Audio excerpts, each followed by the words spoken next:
Akoe vavaka izy rehetra. Lehibe dia lehibe tokoa ny fitiavanao anay ry Jesosy Tompo, satria nahafozanao ny ainao, nandatsahanao ny ranao teo amin'ny hazo fijaliana, ka na dia mafy taminao hoe zany, na dia nahavaky tarainanao hoe zany ry Tompo, dia tsy navelanao ratsy vita tanteraka ny famonjenao anay mpanota mahandro.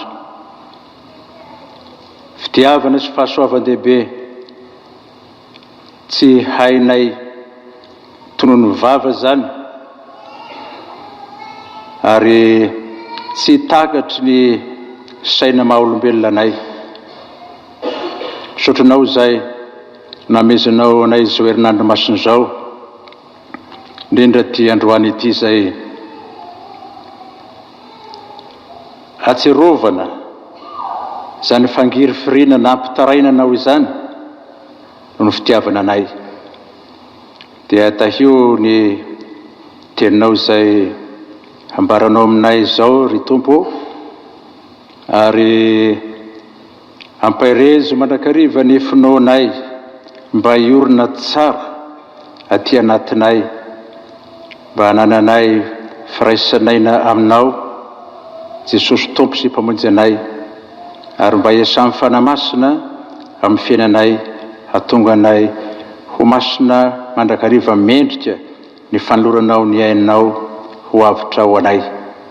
Dia esory amin'ny lalan'ny ranao masina ny loto sy ny fahotanay rehetra, ary afao tanteraka ho afaka amin'ny fangejan'ny Satana izao tontolo zao zahay, mba ho tena mpanara-dio marina, ary hijoroanay fa olom-bavonjy tokoa zahay no vidinao lafo tamin'ny ranomasina.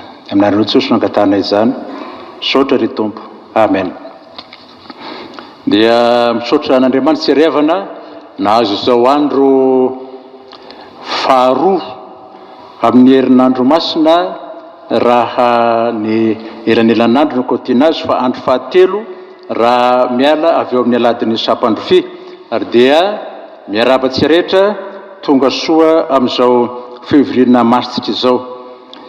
Araka ny hitantsika amin'ny programa ao dia ny teny faefatra izay nataon'i Jesosy teo amin'ny hazo fijaliana no anjarantsika amin'izao takariva izao, zay mivaky toy izao amin'ny aran'i Jesosy, ary hiaraitsangantsika hiaraka hanonona azy.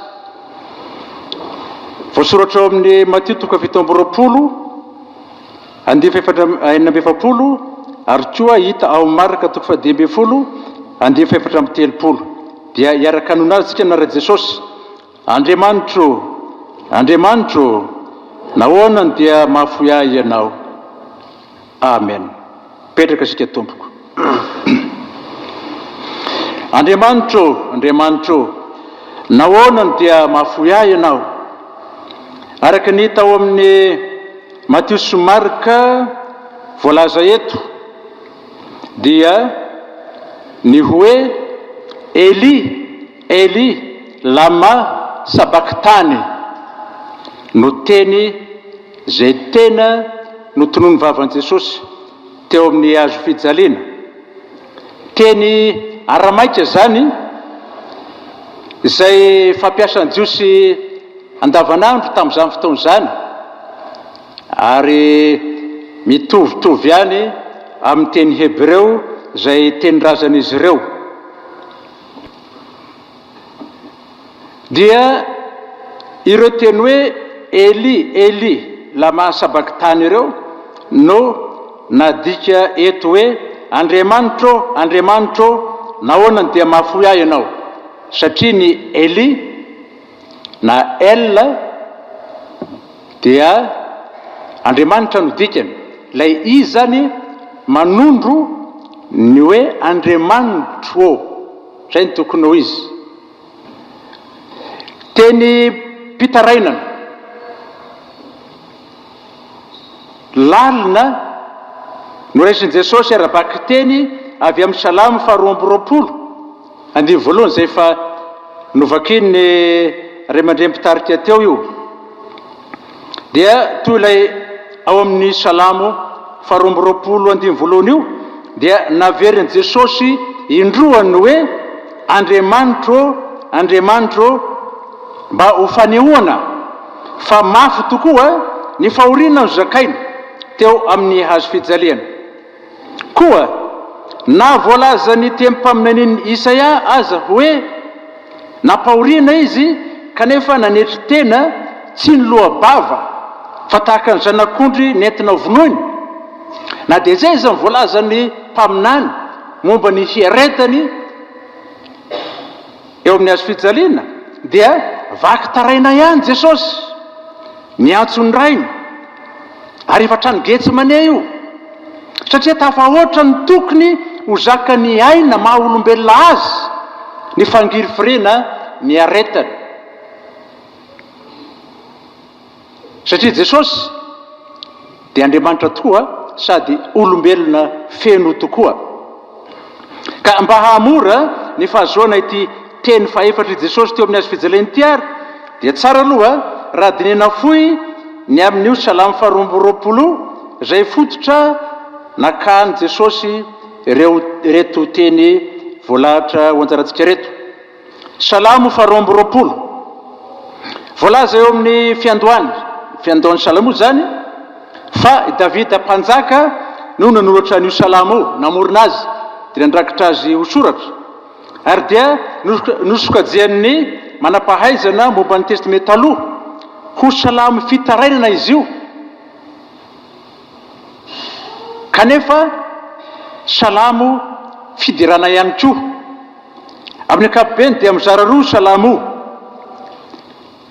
ka ny 9 ka hatramin'ny 20 no ahitana ny fitarainana ny 20 ka hatramin'ny 30 dia hira fisaorana sy fidirana ka araka ireo fizarandreo dia marihana fa anisany manana ny endrika manokana mampiavaka azy ty Salamo 4:20 ty satria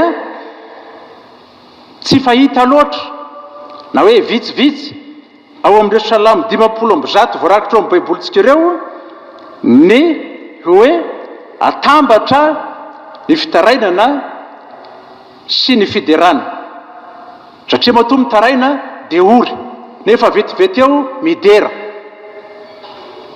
ka ny amin'ny fitarainana ihany no resahana foeto rehefa dinihana ny fizarana voalohany amin'ny Salamo 4:20 dia hita taratra fa ny sedra fahoriana mafy tamin'ny fiainany tokoa i Davida mpanjaka zay voalaza teo hoe nanoratra n'io Salamo io ka sationany amin'izany ireto tansaina ireto nolatsaina sy narabiana izy kanefa mpanjaka lehibe araka ny voasoratra ao amin'ny 9 ka hatramin'ny 9 dia azo ampitahaina amin'ny nandatsan'ny mpitondra fivavahana jiosy any Jesosy teo amin'ny hazo fijaliana zany Jesosy zay vao nohobiana ho mpanjaka avy amin'ny avo indrindra kanefa andro vitsy fotsiny dia nolatsaina noesoina nalaimbaraka narabiana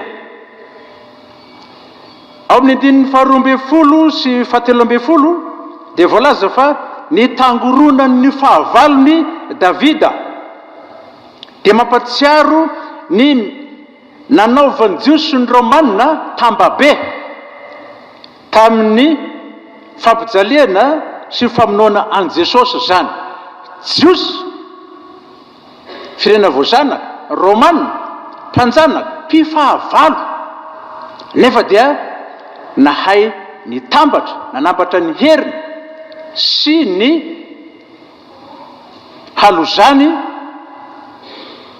tamin'ny fampijaliana sy famonoana Jesosy notsontsondronina ny tongotra amatanan'i Davida voalaza ao amin'ny 20 zany dia azo ampitahaina amin'ny namatsiana ny tongotra amantanana Jesosy sy ny nandefonana ny lanovoany teo amin'ny hazo fijaliana zany, izay nazaony marika na holatra manokana amantarana ny mahatompo sy mpamonjy azy ho antsika mino zany. Tsy lazainy Davida amin'ny vatana izay anton'ireo fahoriana nampitaraina azy ireo, araka ny hevitry ny mpandinika dia nisy sy niatra tamin'ny fiainan Davida tokoa ireo fahoriana ireo. Zao anefa tsy ny fiatraikany fahoriana ara-batana loatra no tena nampahory azy, fa ny fangiry firena ara-panahy. Voan'ny krisim-pinoana matsy Davida, satria nihevitra ny tenany ho nafon'Andriamanitra ho irery tao anatin'ny fotoana sy toe-javatra izay tena nilany fanampiana sy famonjena izy. Ohatra amin'izany toe-javatra sarotra zany ny nanenjehan'ny Saoly azy tamin'ny fotoana fahatanorana sy ny nikomeny Absaloma zanany taminy, ka nahatonga azy voatery nandositra nandao ny lapany tahaka an'ireny hoe jiolahy tratra ny fitsaram-bahoaka reny. Niteraka ati-panahy maivay tamin'ny Davida avokoa ny akabeazan'ireny toe-javatra nampahory azy ireny. Raha nitodika tamin'i Jehovah Andriamanitra nefa izy dia toa babangona vide no tsapany tao anatiny. Ny fahavalony anefa nahazo vahana sy nianasika taminy hatrany hatrany. Aiza Andriamanitra? Andriamanitra lay nifidy azy, lay tia azy, nanao fanekena mandrakizay tamin'ny taranany. Tomangina araka ny heveran'i Davida azy. Tsy nahazatra ny Davida ny fahatsapana ho ny laozan'Andriamanitra toy izany, ka nahatsiaro reraka am-panahy izy sy nangayay am-po ary nihanjahanja irery teo amin'ny adi-piainany, teo amin'ny ady sarotra anatrehany.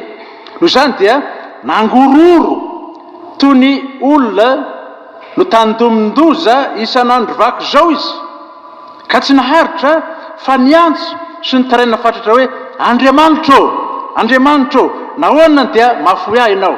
Zany hoe Andriamanitra ô, aiza ianao? Aiza ny herinao? Aiza le fampanderanao famonjena, fahombana anao hiaro anay amin'ny fahavalonay, aneo voninahitra ao? Ary dia nisarangotra mafy sy nitolo lambavaka tahaka nataon'ny Jakoba talohan'ny njaonany tamin'ny Esaoralany izay nofitahiny zany i Davida.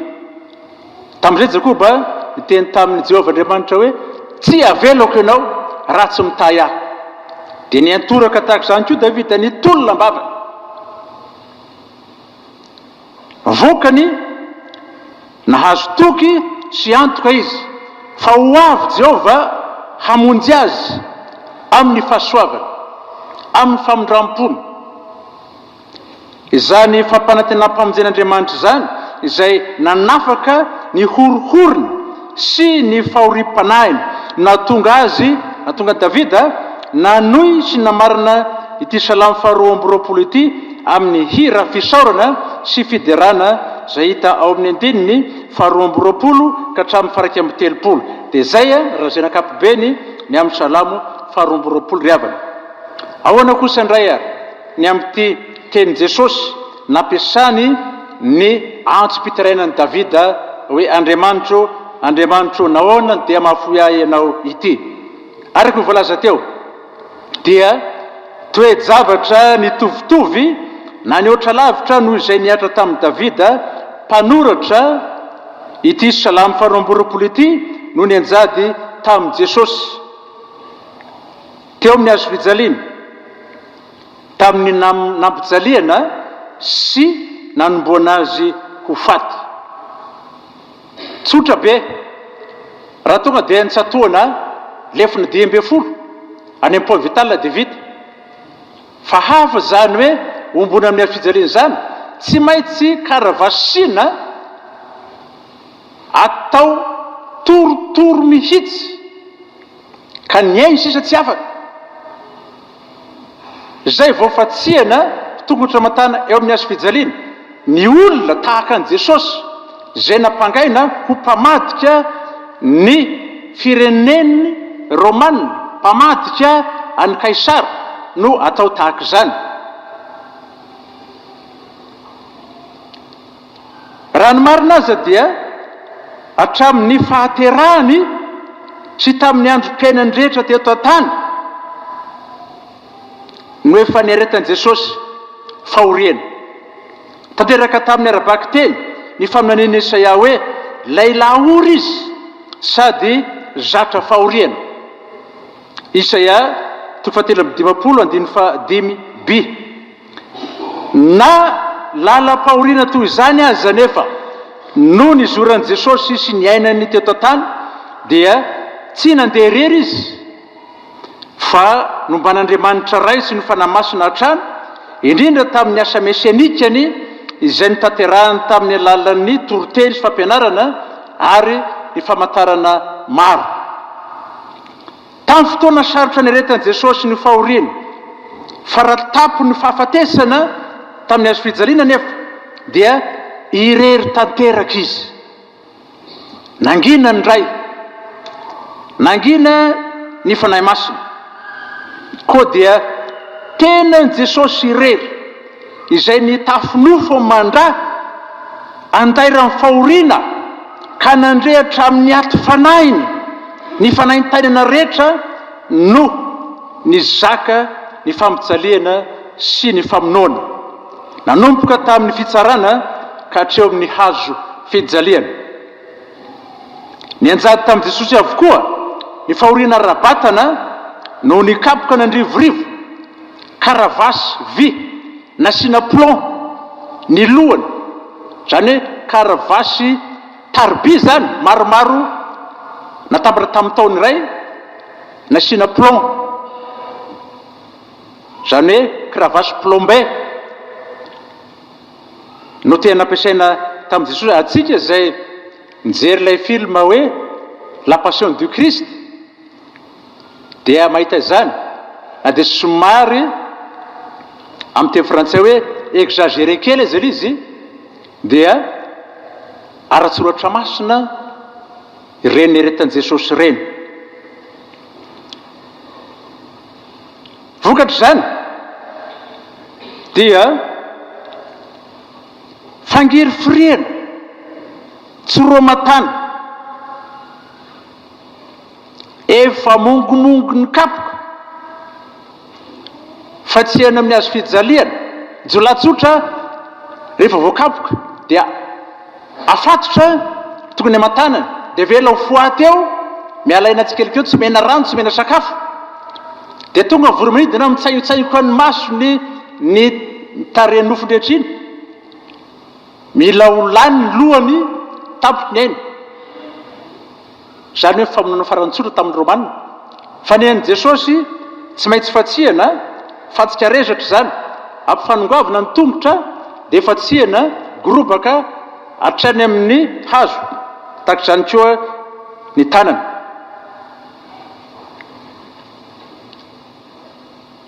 Ka nahoana moa Jesosy tsy taraina tamin'Andriamanitra raina, na dia fatana izy fa tsy maintsy hidry rery no mizaka zany fahoriana zany ho atsika mpanota.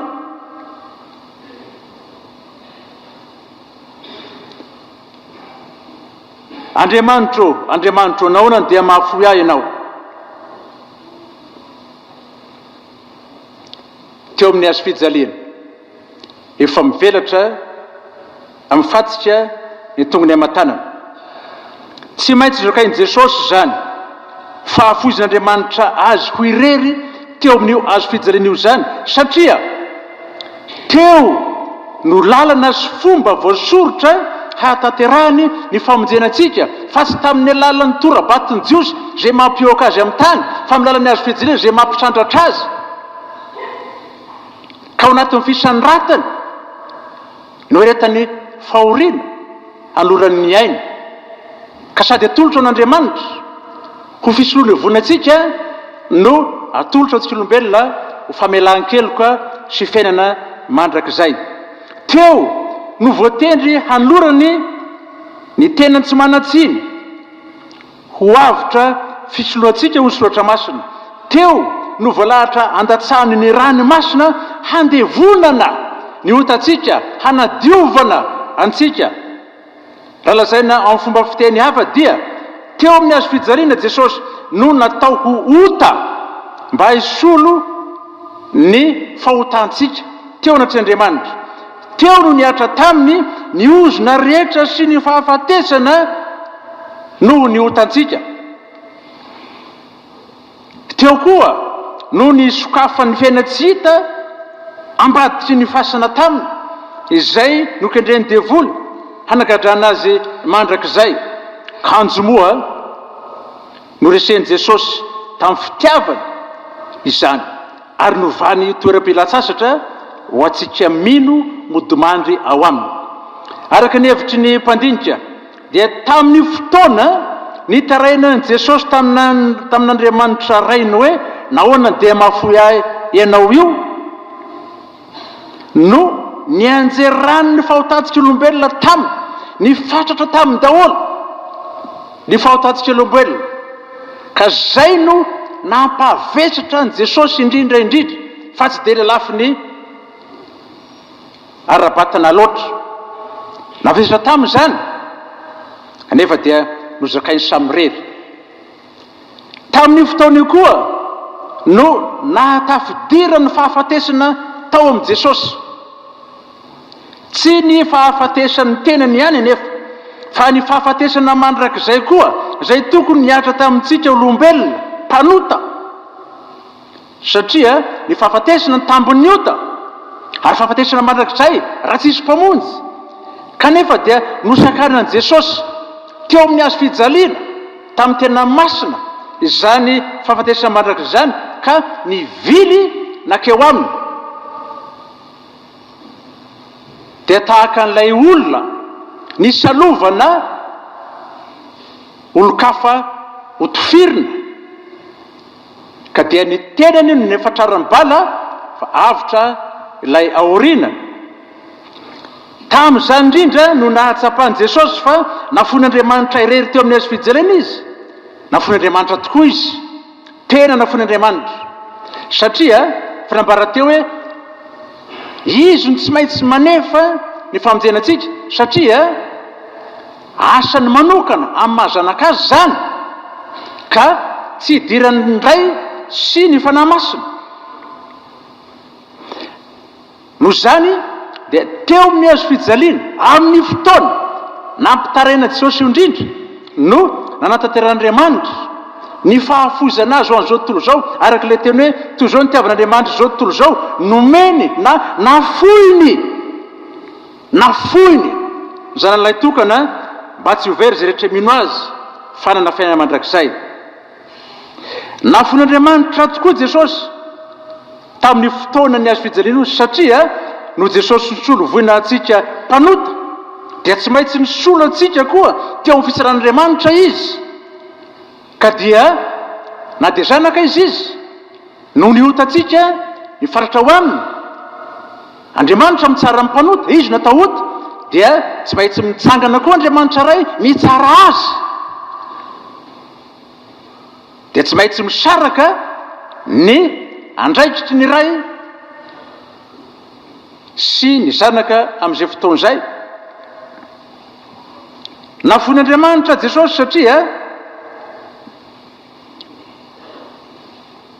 izy Jesosy no tompon'andraikitra voalohany amin'izay ho fanangonana atsika olombelona ho an'Andriamanitra, ka amin'ny lalan'ny fanaterany ny tenany eo amin'ny azo fijaliana ho avitra ao antsika dia efa kotiny manolotra antsika koa ho an'Andriamanitra izy, manolotra antsika ho an'Andriamanitra izy.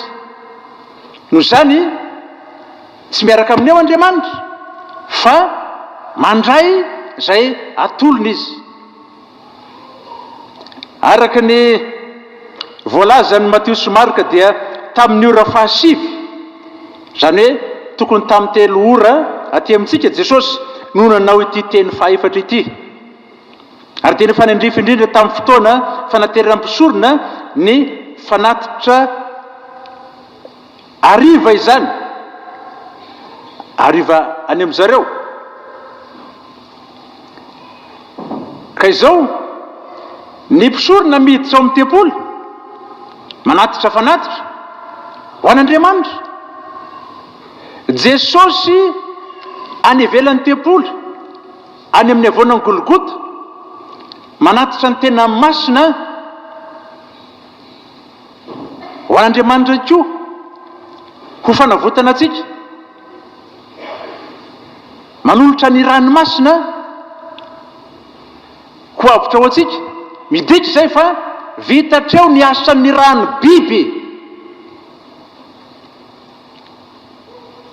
satria efa nalatsaka ny rano Kristy izay notandondonireo rano biby fanatitra reo. Ny mpisorona moa tsy mihina Jesosy, ateriny ihany no fanatiny. Ka izay na tonga Jesosy tsy tao amin'ny tempoly nandatsaka ny rano, na dia manatanteraka ny fanavotana izay natao vonjim-baika tamin'ny lalan'ny rano biby izy fa eny ivelany mba ho tafasaraka tanteraka ny aloka nantandidona sy ny tena izy. Lazaiko izany satria misy amintsika izany kristianina loterana milaza hoe izay mifady raha tompo satria ny raha hono aina na navotana antsika. Iza ny navotana tamin'ny ranako? Ny ranondry re mbola terin'ny olona any amin'ny doany ireny, dia tsika dia mbola hanaraka an'izany koa. Dia ahoana izany ny rano Kristy ny ahanitro ny ranako? Raha ohatra ka tiako, satria tsy misy asany amin'ny tsotsony amin'ny lafiny ara-pamonjena izany rano biby izany. Ny rano Kristy efa voatolotra, ampy, feno, mihoatra noho izay ilaiko amin'ny famonjena.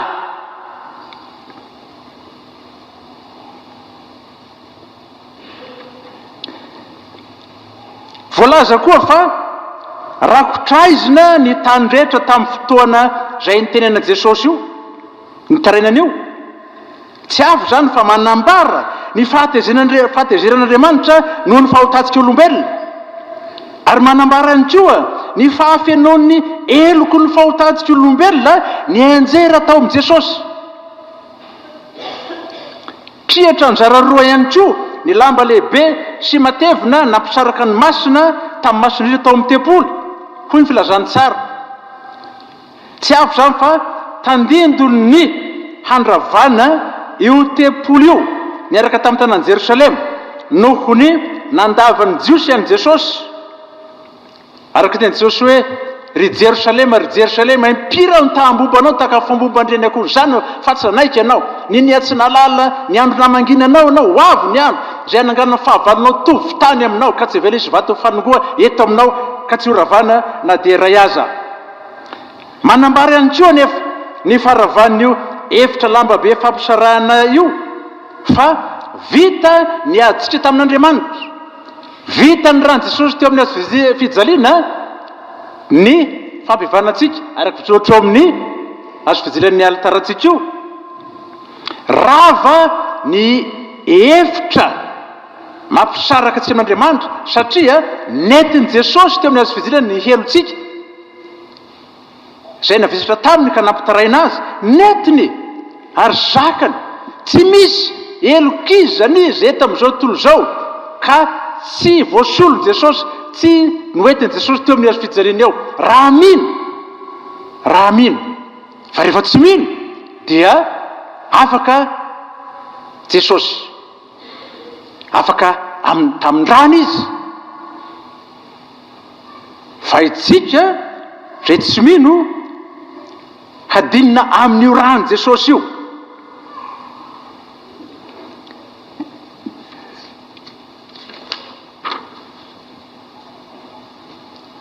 ry havana zay raha lazaina akapobeny ny amin'ny teny mpitaraina Jesosy io, teny mahontsa mahonena tokoa.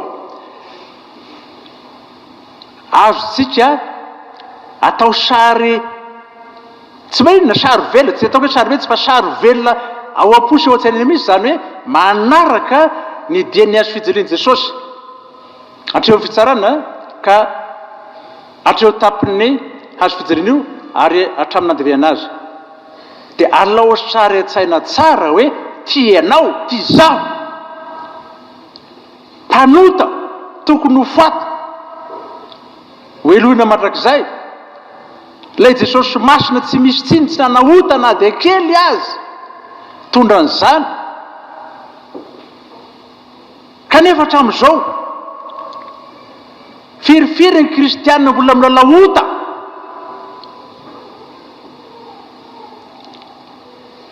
Ilay ota nahafaty an'i Jesosy mbola lalaovitsika ihany.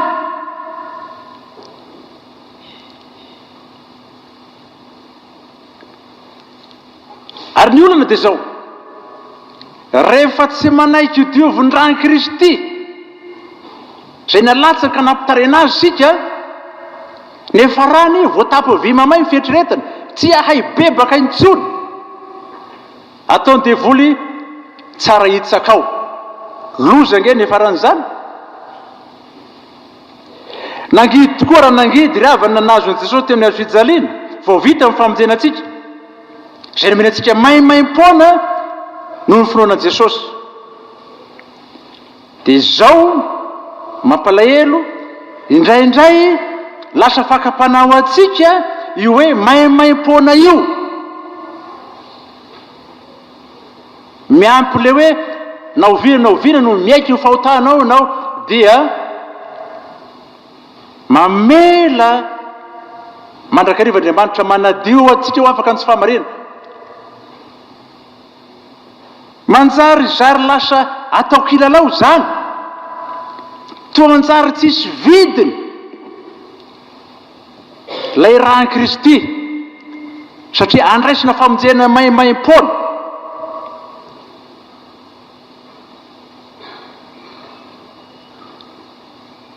Dia maharoatra ny olona zay lazay Paoly hoe satria ve tsika novojena tamin'ny fahasoavana dia haroatra hanota, fa hoe rahovina lany ny fahasoavan'ny tompo. Sanatria zany hoe Paoly, sanatria zany manao tsinitsinina ny rany Kristy, manitsakitsaka ny rany Kristy zany. Ary hoy Petera hoe raha misy manao tsinitsinina manitsakitsaka ny rany Kristy dia zao tsisy famonjena ho azy intsony, satria Kristy tsy azo velona kombona amin'ny hazo fijaliana indray handatsaka fanondroan'ny rany hamonjy atsika, hamonjy anao. Une fois pour toutes zany hoy ny teny frantsay, ka mino anao voavonjy, tsy mino anao tsy voavonjy. Ary raha manadio fahamasina zany nefa dia mbola tsy mety ho masina tsika hatramin'izao, mbola mena fanamasina koa izy, mbola tsy mety ho masina hatramin'izao. Fa nahoana e? Tsy rariny atao amin'i Jesosy zany ry havana. Raha ianao zao no ataony janaka an'izany, ahoana mba eritreritsika? Sao dia tsy rariny zany, sao dia nenenany zany. No zany dia sarobidy ka lafo vidy, ary tsy hatao kilalao. Nao rarotina anao fahasoavana, anao vandratsy ny famonjena Kristy tamin'ny rany. Mansarotratra n'le teny teolojia milaza hoe tsy loteranina malaza amin'ity fahasoavana ity dia zao mihevitra ny famonjena Kristy hoe salut à bon marché, famonjena tsisy vidiny, salut à bon marché. Zany zavatra atao bon marché zany ohatra amin'ny firipenetseny zany, dimanjato mahazo akanjo dia eny tsy arenjeny lalaovina ny fahasoavan'i Jesosy ka tsy aboa marché io fa sarobidy aoka tsy tsy mandrakariva aroam-po lay tenin'ny Petera eto mpamarana hoe tsy zavatra mety ho simba tahaka ny volafotsy sy ny volamena no nanavotana atsika tamin'ny fitondrantena dala tamin'ny fahotana indrindra tamin'ny fomba ratsy azontsika tamin'ny entindrazana fa ny raha soan'i Kristy toy ny rano zanak'ondry tsy misy kilema ary tsy misy pentipentina. Petera voalohany toko voalohany 2:7.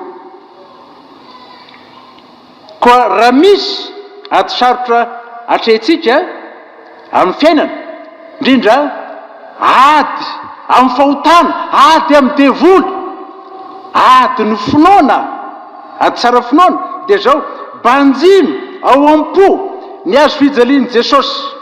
Aoka ho hamely soratra tsara ao am-pontsika ny azo fijalian'i Jesosy miatora ao amin'izany dia tsarovy ny fomba nanavotany Jesosy atsika fa ho ampahirizam-panahy masina amin'izany ny finoantsika sy fatokitsika azy ary referentsika amin'i Jesosy dia aingany mba ho velona mandrakariva amin'ny finoanan'i Jesosy ao amin'ny fahasoavan'ny famonjeny isika. Dia voninahitra Andriamanitra ry zanaka raha fanahy masina zay trantolokony mandrakizay. Amen. Raiso ny fitahena. Ny fahasoavan'i Jesosy Kristy tompontsika, ny fitiavan'Andriamanitra ray ary firaisan'ny fanahy masina ho amin'ireo hatramizao mandrakizay. Amen.